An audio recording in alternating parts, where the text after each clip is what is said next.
Hello and thanks for joining me. Today what I'd like to do is spend just a few minutes sharing my thoughts on the video camera that I've been using for the last 6 months. I've made about 30 videos with it.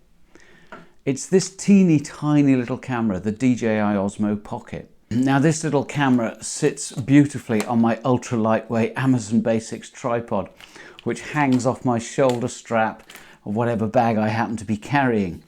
It's really handy because I can put it in selfie mode. I don't walk and talk very much with a camera, as you know, but of course it's really handy for B-roll stuff and sticking the tripod up and doing a piece to camera. Now, as you can probably tell, this isn't going to be the sort of tech channel review you might be expecting. I'm not going to unbox it and show you all the settings. There's plenty of videos out there where you can see that sort of thing. I just want to share my thoughts on, after 6 months use, how it's working for me, its strengths and weaknesses. Let me start by explaining the 3 reasons why I chose this particular camera and whether or not it's lived up to those expectations. Now, I'd always used a mobile phone gimbal because I really like smooth footage. And the reason I went for a gimbal rather than an action camera like a GoPro 7 with in-body stabilization is that a lot of my footage requires me to reveal a horizon with a body of water, particularly the sea, sometimes a lake. The problem with that is when you come into shot, if that's off, you can't straighten it in post. It's virtually impossible. So I really like a gimbal to keep my horizons level because it drives me nuts when horizons aren't level. And of course that meant I was lugging around a really clumpy piece of equipment to put my iPhone into. When this first came out, I thought it might be a bit gimmicky. It certainly looked quite fragile, but at least it had a gimbal, so that was the one box ticked. The second thing that was really important for me was the size and weight. Well, let's be fair, that's a clear winner in anybody's book. It weighs next to nothing, it's minuscule, so I was never going to be lugging around a compact like a GX7 or an M50 or something like that for my videos. When I'm hiking in the mountains, I really want to be as light as I possibly can. So that ticks that box. The final thing that was critical was 4K footage at 30 frames a second without some limitation or some cropping, and this does that. And the footage is really very good. It's not got a great dynamic range. Let's be honest, the sensor is tiny. But that said, in decent light, you get some really nice crisp 4K footage, which I can use in post to zoom in and add some transition effects. What it'll also do at 4K is 60 frames per second, and that's really handy for slowing stuff down for a nice silky slow-mo, moving water, that sort of thing. Those were the 3 things. Had to be a gimbal, had to be teeny tiny, and had to produce good quality footage. It does all those 3. I've got no complaints about any of those whatsoever. So let me just quickly talk you through how I actually use it. It sits on the tripod I showed you earlier, which means I can very quickly do a piece to camera, or I can use a tripod to give me something extra to hold on to while I'm taking some B-roll, that sort of thing. It works really well. When you switch the camera on, it calibrates itself and we're now ready to record. It's that quick. There's no messing about whatsoever. The focusing, not too bad. I use continuous autofocus. Now in the early iterations with this, it was hunting for focus all the time.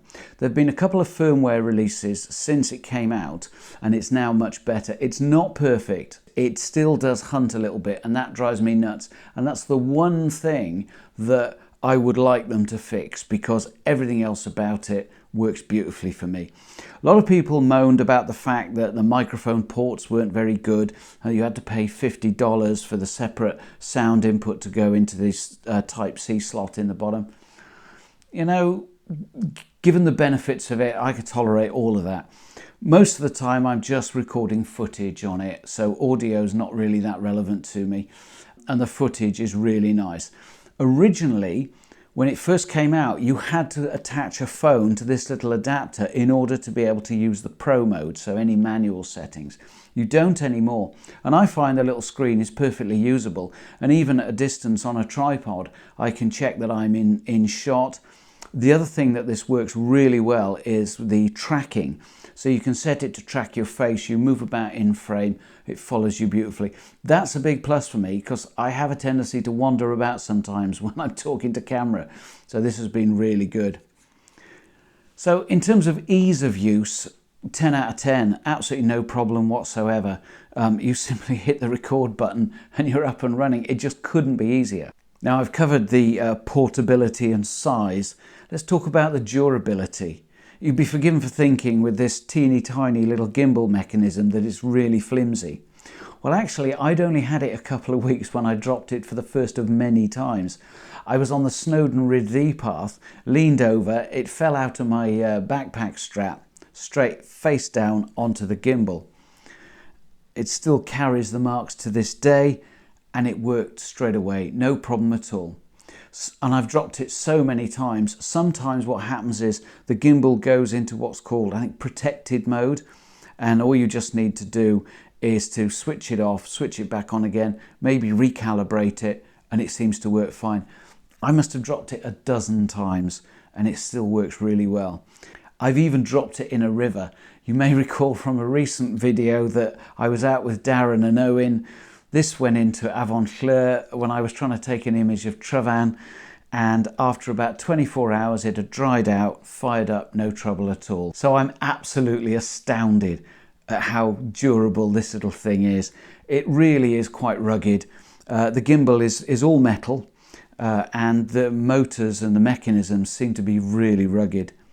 So I can't recommend it highly enough for the sort of thing that I do. If I was a run and gun sort of vlogger, this would work really well. Some people have moaned about the fact that the field of view isn't very wide. I'm not a big fan of these 170-degree action camera fields of view. You know, all right, if you're going to nail an action cam to your helmet and go down the Cresta run, then yeah, maybe you do need a wide field of view. But something like this, I think it's about 90 degrees, works really well. And of course, on the plus side, it stops all your horizons going bendy. If you're in the market for a small durable camera and you want really smooth B-roll and something that works perfectly well for vlogging, it's well worth a look at. I highly recommend it, and I've got no complaints about it whatsoever, and I'll certainly be using it for the foreseeable future. So I hope you found that useful. Thank you ever so much for watching. Oh, and if you haven't done it yet, why not subscribe now and join me next time. Cheers.